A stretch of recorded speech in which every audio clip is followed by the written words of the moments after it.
Okay, bros, video 2 or vlog 2. Forgive me for how I look. How I look is how I feel. Okay, this is not for the weak. Um, Even when you think you're prepared, you're not, because every single time is going to be different. Um, it's definitely a lot emotionally. There's a lot of emotional roller coastering that goes on in this process. And what you think you know, throw it all away because you don't. So let's talk about me getting here and leading into the surgery. So I arrived here Tuesday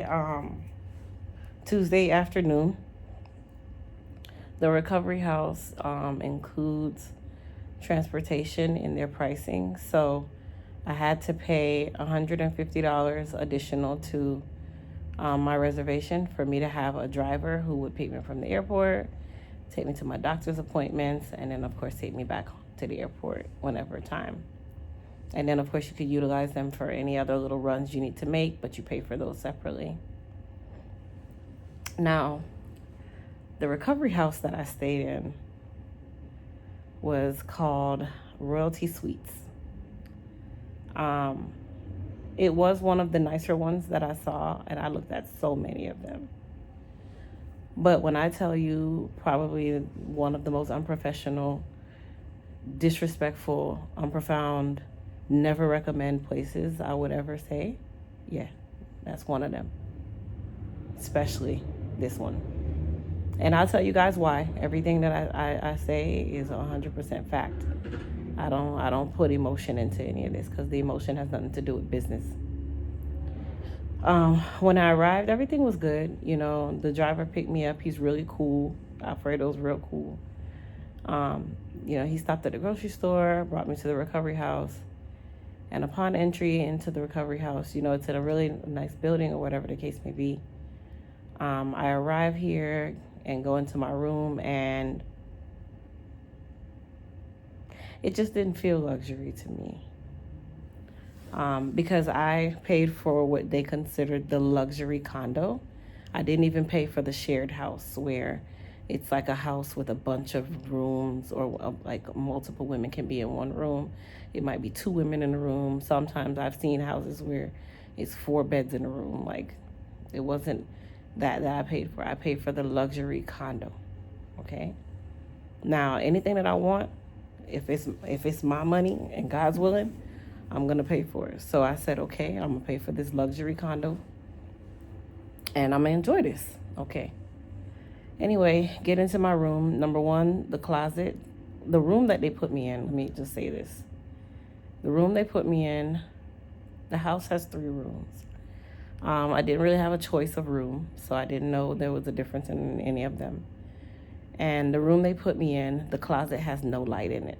There is electrical wire there, but there is no actual light in the closet.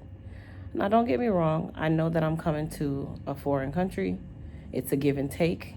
Even in the U.S., the Airbnbs can be Airbnbs and trash. So we're not going to sit here and act like, I'm just over-exaggerating here. No, there was a lot that I took at the beginning that I probably could have made a fuss about, but I didn't.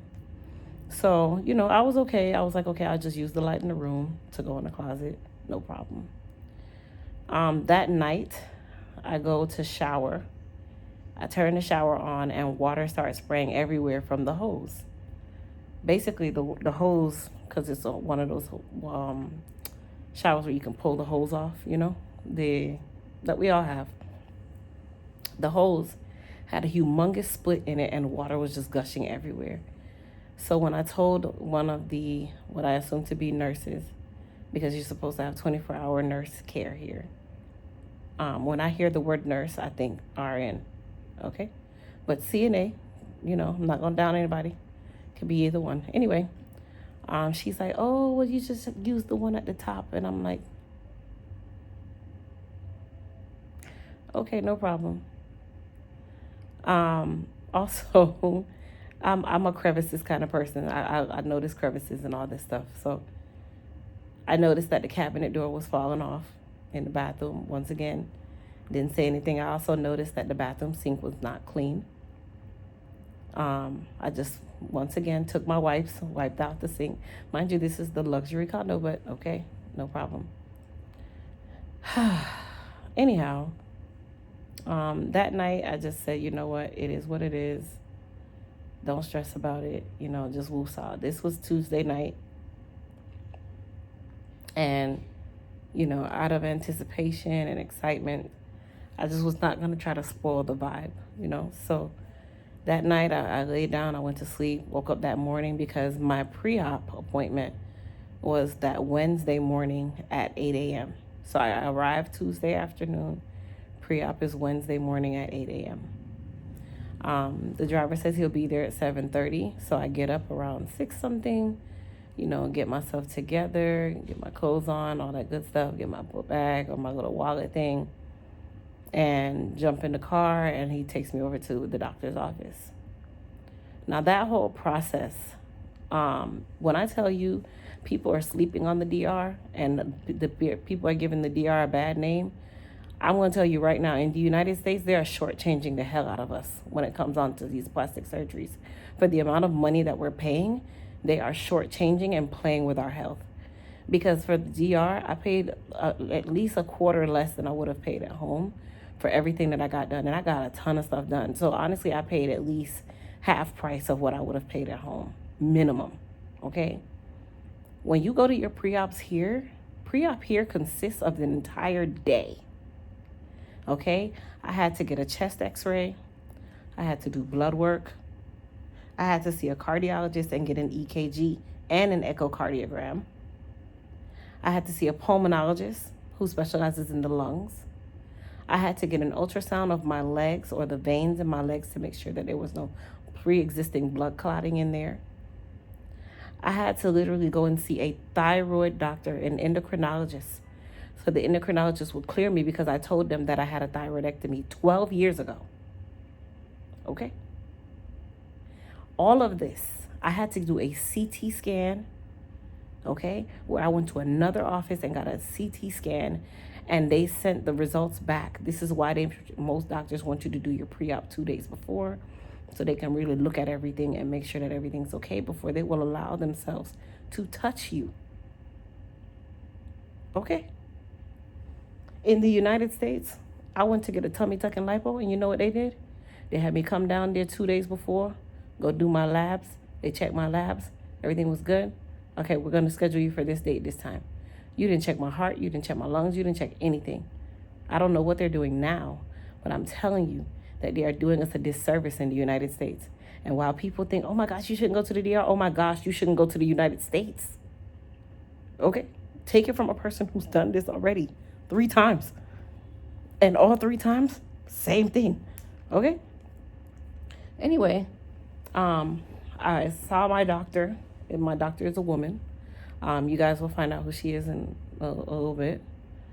And at that moment, she looked at my body. She made me take my clothes off because even though you did a virtual consult, she looked at my body. She looked at every single record of every single doctor that I saw that day. Okay? Everything is fast tracked. All of this stuff happens that same day. I did not officially get back to my Airbnb until about almost 8:30 that night. Okay? She's like, okay, so number one, we found some type of situation that requires us to switch you from regional anesthesia, which here, they don't do like the U.S. In the U.S., when they're doing lipo, a lot of the doctors use localized anesthesia because they don't want to pay that pretty penny to bring you to an actual surgery center where they can administer true anesthesia by an anesthesiologist. A lot of you don't know that. So here they do what we call regional anesthesia. Regional anesthesia is an epidural, okay? If you've had a child, you know what an epidural is. Some might do spinal taps, some might do epidurals, okay? So you're not feeling anything. In the United States, a lot of those so-called surgeons that are doing plastic surgery within their offices, some of them are utilizing cannulas And the cannula injects lidocaine and all these different little numbing things into you while they are doing the actual lipo. Now, if you're getting a tummy tuck, it's different. If you're just getting lipo, follow me, okay? Anyway, because I'm getting a couple different things, so I'll go down the list of everything that I got here. So I got chin lipo, which is why when I told you guys I was doing my video and I'm like, stay focused, because I had chin lipo. I take my head wrap off so that I could do the video. I don't let people in my business. It's not your business until it's ready. I'm ready for me to tell you my business, right? Okay. I also got a tummy tuck. I got lipo 360, and I also got thigh lipo. And I got my hips and a very small BBL. And when I say very small, because I already had a butt, I just needed my hips. My hips cave in. So she was like, yeah, you don't need a BBL. I'm just going to fill your hips out. But when I woke up, I still had a little plump back there. So I can tell, because my butt was kind of sore, that she did put some of the fat in my butt. Anyway, I was switched to general anesthesia, which I had to pay an additional $1,000 for. Because at that point, the anesthesiologist has to now be there to administer this and actually stay there with me. And this is considered a major surgery now because it is general anesthesia. And I'm 100% asleep. I'm like with regional anesthesia, you're coherent to an extent. You can still move your arms, but with general, no, baby, you're sleep. Which was fine with me because I've already gone through the excruciating pain of lipo. Like, I would never wish that on my worst enemy. Anyway, I got cleared for surgery. That Thursday, I just kind of used that Thursday just to kind of, see the city a little bit, go to a store here and there. I was told I couldn't eat anything after 9 p.m. that night, and I needed to be back at my doctor's office, which they're also a hospital. I needed to be back there by 7 a.m. Here's where it gets interesting. So Thursday, around 5 o'clock-ish, I'm standing in my room. I had just come out of the bathroom. And all of a sudden, I hear like a noise. And I look up, and the AC catches on fire. Now, we are in a condo, a high-rise condo on the 10th floor. At this moment, I open my door. Fire, there's a fire. A lot of the people here don't speak English. So imagine trying to translate the word fire. Thank God my roommate, one of my roommates who's staying in the condo, she actually speaks Spanish. She could say it in Spanish to the lady. And I'm looking and I'm like, there is no fire extinguisher here. There's also no fire escape for this building. And I just thought in my mind, Crystal, what the hell did you get yourself into with these people who own this place? Let me try to sit up a little bit because it's just, this is going to go real fast. She has to go down the elevator to the first floor. Okay. Get one of the men who work in the building to come up here. For him to then throw a cup of water on an electrical fire on an AC unit. There is no fire extinguisher. There was no fire escape. There was no evacuation plan. There's none of that. None of that. At that moment, they come. You see, let me break this part down. You see, from the moment of the fire, and she running to call somebody, Mr. I'd pack up my belongings real fast. When I say I've never packed 2 suitcases in 10.5 minutes like I did that day. I moved my stuff to the living room because the fire was contained inside the unit, but it was still a fire. Like, the room was smoky and everything. I had to open the windows, all that. They tell her to turn off all the power in the house. Now the house is hot because every unit, every room in here, they don't have centralized air. They use units, Tom units. If you know what they are, that's what they're called. Anyway, they pour the water, I guess, to contain the fire. But now at this point, I'm in the middle of DR in 90-odd degree weather in the evening, the day before my surgery. I did not need this additional stress on my brain, but here it is. Here it came. So I leave to go to the store because I needed to woosah, and the driver had taken it because I needed to get some supplies. But at this moment, I'm like, okay, I've heard from no one that owns this place. I've heard from no manager that runs this place. It's supposed to be a luxury house, okay? I end up having to text them on WhatsApp and say, how is it that I have not heard from anyone regarding this situation? Oh, we're going to send a maintenance man to come and check out the AC so we can get it back up and running.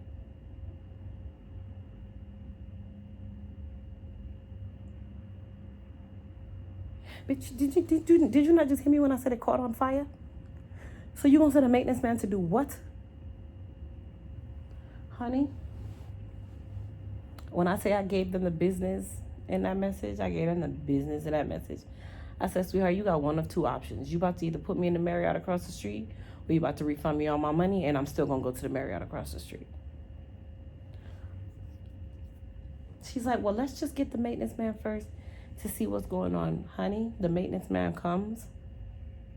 The maintenance man has sandals on with jeans, a hat, and his hair sticking out. He looked like a man that they got off the corner. I don't care what y'all say.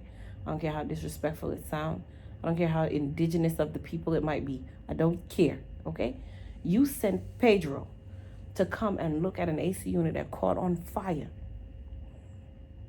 And you know what Pedro did? Within 2 minutes, Pedro was sitting on the couch, surfing the internet with his feet up.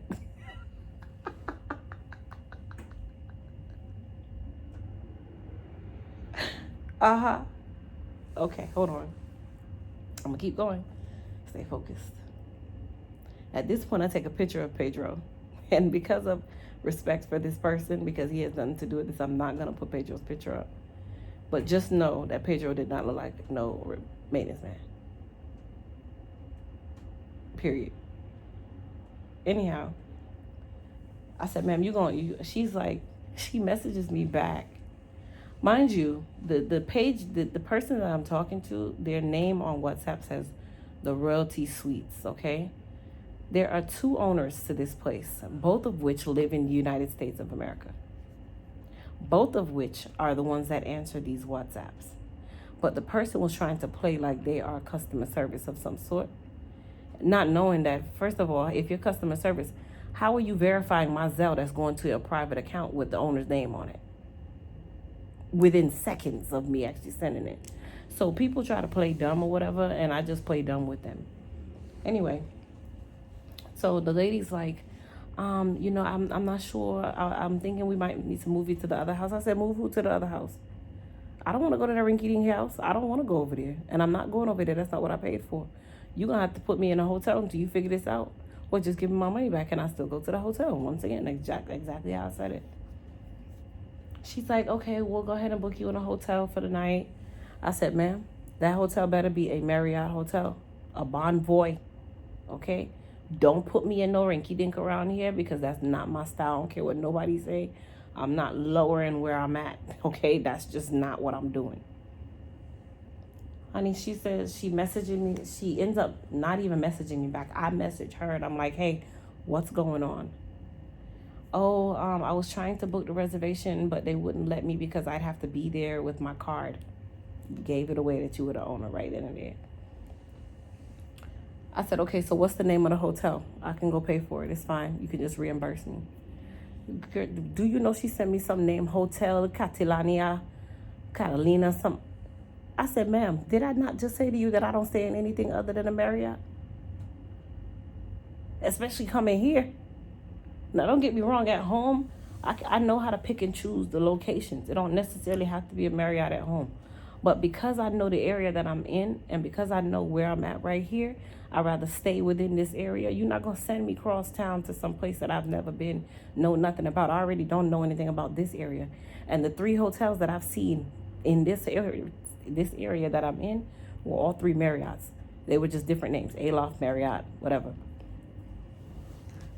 Maybe I go and look at the hotel that she puts me in. I said, that hotel is $90 a night. She's like, but it's really nice. I stay there. I said, that's your business. I said, you couldn't even put me in a hotel room the amount that I actually paid for your house? You gonna try to put me in something cheaper? I said, ma'am, let me tell you something. I said, I'm about to go and book a room across the street, and I expect to be reimbursed. She's like, well, we're gonna reimburse you up to the amount that you paid us for the night. I said, sweetheart, I just went online and I found the A-loft is $179 total with tax. Okay, well, we'll just reimburse you the $150. I said, you gonna do all of that over $29? You gonna play this game for $29? I said, sweetheart, I just want to let you know, and I'm just gonna let you know. I'm gonna show you my card real quick.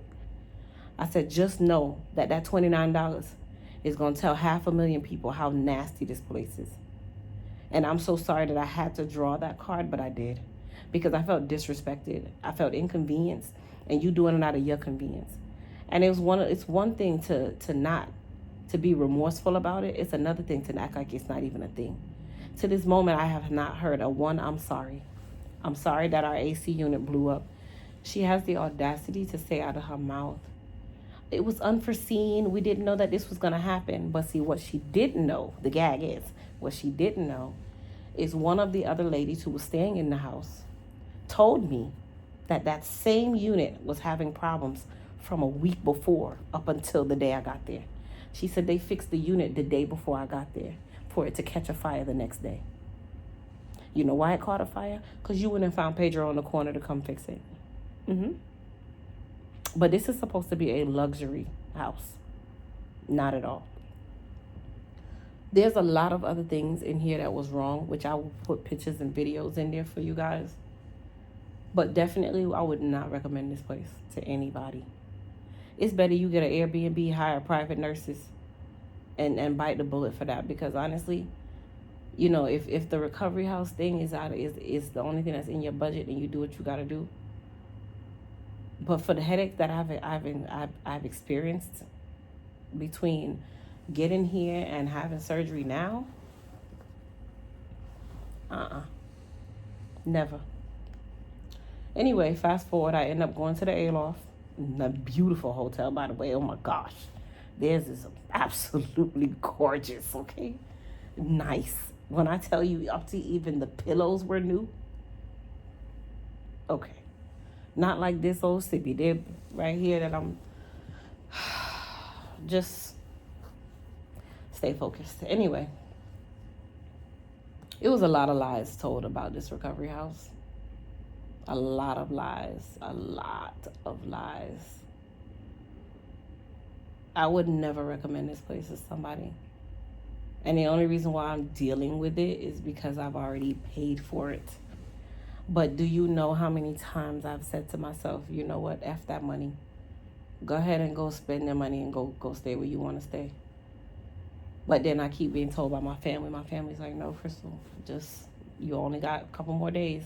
You only got a couple more days. Like, just tough it out. You only got a couple more days.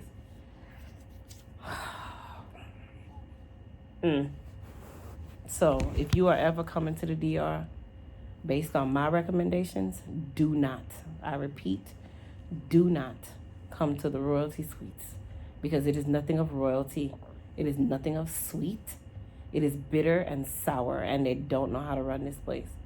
The two people that run this place, honest to God, they seem like two very young women who have no experience in this. Y'all both just probably came here and got surgery and said, you know, we can do this, and then y'all just open something. But they don't have a care in this world for this place. I'm sorry. This place runs subpar to me, and I'm going to tell y'all why. All right, so we finally lead to surgery day. I was told to be at the surgery center, which is also the doctor, which is also the hospital, at 7 a.m. Do you know that I didn't actually have surgery until almost 1 o'clock in the afternoon? So I got there at 7 a.m. to sit, answer questions, sit, answer questions and sit, answer questions and sit, answer questions. And then eventually they took me into a room, which was supposed to be my hospital room. Everybody says that they recommend you have a private nurse. No, you must have a private nurse. If not, have a family member or a friend with you, because you're gonna need them.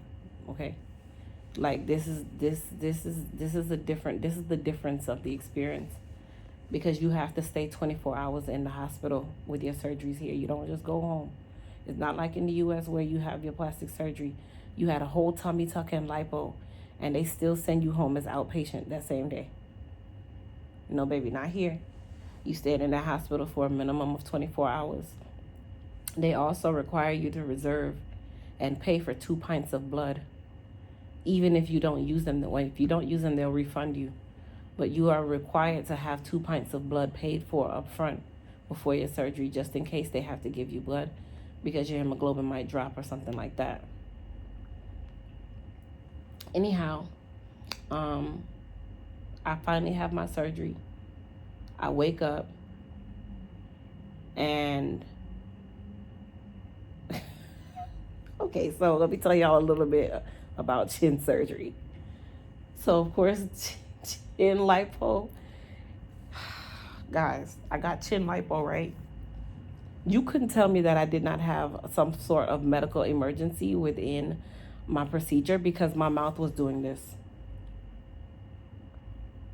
As I'm smiling, my lips are going opposite way. Listen, if you know what I'm talking about, I don't want to say the words, but just know it starts with an S. I thought I had, you couldn't tell me that these people didn't lie to me when I woke up. Even my nurse was like, baby, it's okay, calm down, because I hired a private nurse, and I hired my nurse for 5 days. I didn't do that 1 day mess. I hired my nurse to be with me hand and foot for 5 days, 24 hours a day. She was like, you gotta calm down. You just had chin lipo, so the anesthesia is gonna have you swollen in different places. Honey, had I not woken up the next morning and my mouth was straight, the whole hospital was gonna burn down. I'm starting to regret every single thing at that very moment, because my lips were twisted and you couldn't tell me that something wasn't wrong. Anyway, come to find out, it really was the anesthesia. It had to wear itself down. And then my lips went back to normal by morning. I was awake. I woke up and everything was okay. It was the funniest thing ever. But it wasn't funny. Anyway, I ended up having to get a transfusion, because my iron, or my hemoglobin, dropped from a 12 to a 7, because in lipo you lose a lot of blood, you guys. So it's one of those things where they are utilizing a lot. They're taking a lot out of the body. So it did drop to like a 7.6, and then I ended up getting an iron infusion that night, and then I got a pint of blood, or transfusion, the next day. And I was fine. I mean, I didn't feel lethargic or anything. I was actually fine. Anyway, that morning of that Saturday, for me to come back home, I once again had to reach out to the Rinky Dink Recovery House. That's what we're going to call it. We're going to call it Rinky Dink Recovery House. I had to reach out to them to find out what was going on, because apparently, they don't communicate with people. I was then given a message of, we're going to temporarily put you in the back room until such and such. I said, temporarily what? You go temporary who? I said, let me tell you something. I have one move. You see, when I make that one move, any other move behind that is me moving out, and you give me back my money, and I go somewhere else, like a hotel, like the A-Loft, because that's me right there. All of a sudden now, they don't respond, because I get in the business. I tell you exactly what I'm saying, and when I'm saying it, and who don't like it can go to hell. Anyway, they don't respond when I say what I'm saying. So I'm in the room Saturday. I'm in the room Sunday. I think Monday, I see one of the helpers walk in. That morning, she's like, hey, I'm going to move you to this other room. I looked at her, I said, but let me say something. Who? Move who? I said, call Veronica on the phone right now. So she walks out, because, they only speak Spanish. So I call Veronica. And I give Veronica the business first. And I'm like, I don't know if y'all think that I'm a toy or what, but I had surgery, real actual surgery. I will not be moving anywhere other than out of here. So you have one of two choices. You can either refund me and I can leave, or I'm staying where I'm at. One or the other. I don't give no other options for that. She's like, okay, I'm going to call the owners and talk to them. Didn't hear from the owners for a couple hours. All of a sudden, I get a WhatsApp message because y'all can't talk to me directly. I don't know why. You need to move to the next room. We have a special reservation for that room in specific.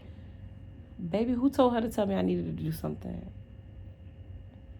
I sent her back a voice note. I didn't even text it. I sent back a whole voice note. And when I tell you I ran down the list, I said this little rinky-dink, non-royalty, non-luxury house that you're around here selling dreams about. And then when people get here, y'all got the audacity. Put audacity and then put them next to it. I said, sweetheart, let me tell you something. One thing I don't need to do is the damn thing. I said, what you gonna need to do is either you gonna let me stay where I'm at, or you gonna give my money and I'm gonna go. Tutus, the whole conversation changes. And I end up staying where I'm at. Like, the audacity. Guys, the audacity of these people. And mind you, the one of the women, I think you're of mixed ethnicity, I don't even know.